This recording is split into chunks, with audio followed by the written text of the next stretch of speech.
Bien, chers frères, heureuse celle qui a cru à l'accomplissement des paroles qui lui furent dites de la part du Seigneur, s'exclame Élisabeth lorsqu'elle voit arriver la Vierge Marie, lorsqu'elle entend dans son sein, ou plutôt lorsqu'elle ressent dans son sein la salutation, l'adoration que son fils, Jean le Baptiste, honore le fils de la Vierge Marie, notre Seigneur Jésus. Il se prosterne devant lui, bien qu'il soit dans son sein. Élisabeth ressent cela et a compris tout de suite elle a compris, elle a saisi que l'enfant que porte Marie dans son sein est le Sauveur. Tu es bénie entre toutes les femmes et le fruit de tes entrailles est béni.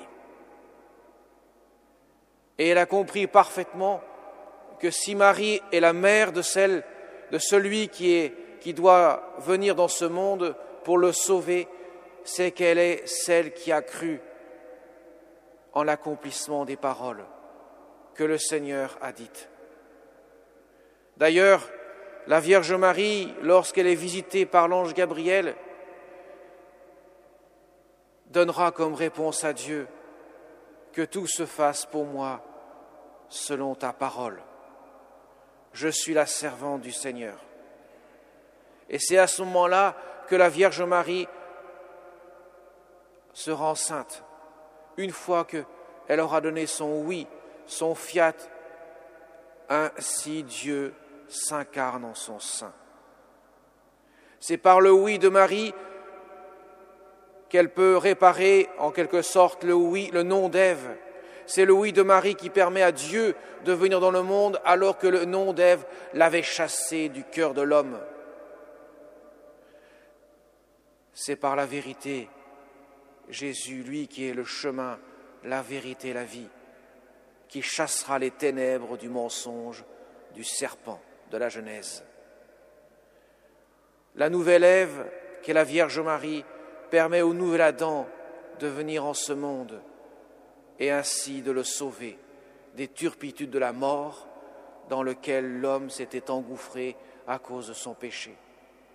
Mes chers amis, à quelques jours de fêter cette grande solennité de Noël, de la naissance de notre Sauveur Jésus-Christ, préparons nos cœurs pour qu'il puisse demeurer en nous. Soyons les pauvres de cœur, comme nous invitent les béatitudes, lorsque Jésus prononça cela. Heureux les pauvres de cœur, car le royaume des cieux est à eux. Les pauvres de cœur, ce sont ceux qui se dessaisissent de toute affection de ce monde pour laisser place à l'unique affection de leur cœur, qu'est le Seigneur Dieu. La Vierge Marie, pauvre parmi les pauvres, elle est celle qui a choisi de se priver de tout pour garder la seule richesse qu'est son Fils bien-aimé. Vous voyez, mes chers amis, lorsque l'Évangile loue les pauvres, lorsque Jésus loue les pauvres dans l'Évangile, ce n'est pas seulement la pauvreté matérielle que le Seigneur met en honneur, c'est plutôt la pauvreté du cœur. On peut être extrêmement pauvre et se comporter comme un riche, comme on peut être extrêmement riche et se comporter comme un pauvre. Ce qui est essentiel, ce n'est pas l'épaisseur du compte en banque, ce ne sont pas nos actions en banque, ou je ne sais où encore, ou le peu en avoir du tout. Ce qui est essentiel, c'est l'attachement que notre cœur a. Est-ce que nous sommes attachés à la seule richesse qui en vale la peine, le Seigneur, ou au contraire, elle est relative. Nous préférons les biens de ce monde. Et justement, si Jésus prend la peine de venir dans une étable, dans une crèche, dans une mangeoire, c'est que précisément, il veut montrer que la seule richesse qui vaille, la seule dont on ne peut pas se priver, qu'on ne peut pas écarter, qu'on ne peut pas relativiser, qui est absolu. C'est lui, le Christ, le Sauveur, le divin enfant. C'est lui qui vient habiter cette crèche pour montrer que nos cœurs doivent être à l'image de cette étable, la pauvreté, la nudité,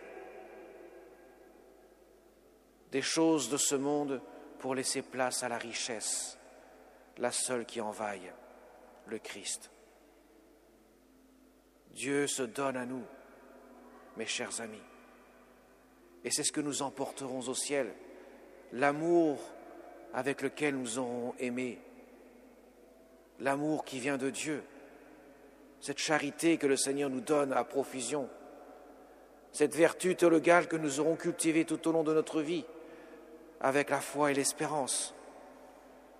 C'est cette seule richesse que nous emporterons avec nous, celle qui se manifeste dans la crèche de Bethléem, celle qui s'est manifestée dans le sein de la Vierge Marie, celle qui a porté dans son cœur celui qu'elle a porté dans son sein. Comme le dira Jésus à celle qui lui dira « Mais heureuse celle qui t'a enfanté, qui t'a allaité ». Jésus répondra « Heureux plutôt ceux qui écoutent la parole de Dieu et qui la gardent dans leur cœur ».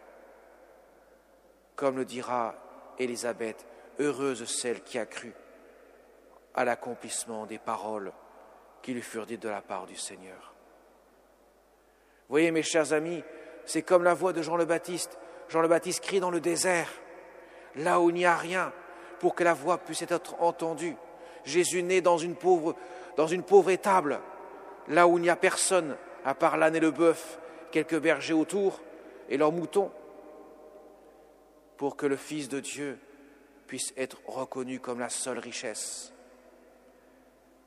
Cette richesse que viendront chercher les mages, suivant l'étoile, pour offrir leurs présents, qui manifesteront à eux seuls l'identité de cet enfant, qui est Dieu et roi, et sa mission, qui est le sauveur de l'humanité. Alors, mes chers amis, à quelques jours de la fête de Noël, préparons nos cœurs. N'hésitons pas à nous confesser, à recevoir le sacrement de réconciliation, à faire de nos cœurs une crèche pour accueillir l'enfant Jésus et le laisser vivre dans notre cœur, de nous tourner résolument vers lui et de cesser de se regarder les uns les autres, mais de regarder celui qui en vaille seul la peine, le Christ Seigneur.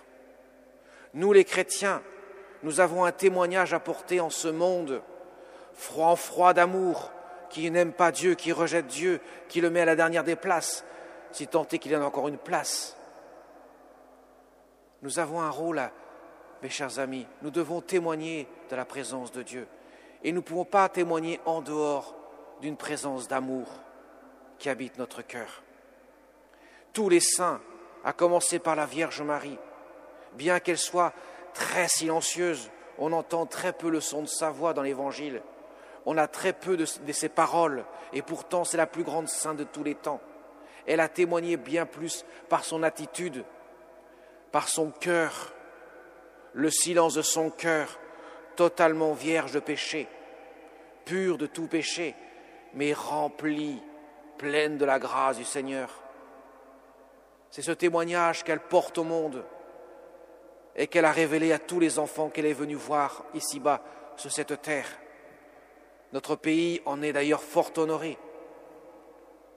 À chaque fois, la Vierge Marie révèle l'essence, la substance de ce qu'est l'Évangile.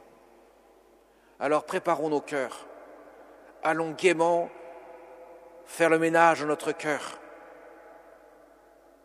pour que Dieu puisse trouver ce cœur bien rangé, trouver ce cœur accueillant, comme le fut le sein de la Vierge Marie, comme le fut la crèche de Bethléem, pour qu'il puisse grandir en nous, pour qu'il puisse vivre en nous, pour que nous puissions dire comme saint Paul, « Ce n'est plus moi qui vis, c'est le Christ qui vit en moi.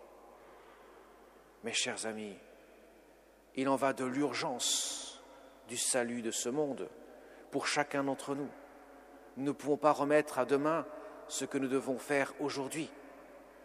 Nous ne pouvons pas rester en dehors de cette mission que le Christ confie à chacun d'entre nous. Nous avons à témoigner par une vie de charité, une vie d'amour, une vie d'exemplarité, d'amour. Le Seigneur l'a dit, on reconnaîtra que vous êtes mes disciples à l'amour que vous aurez les uns pour les autres.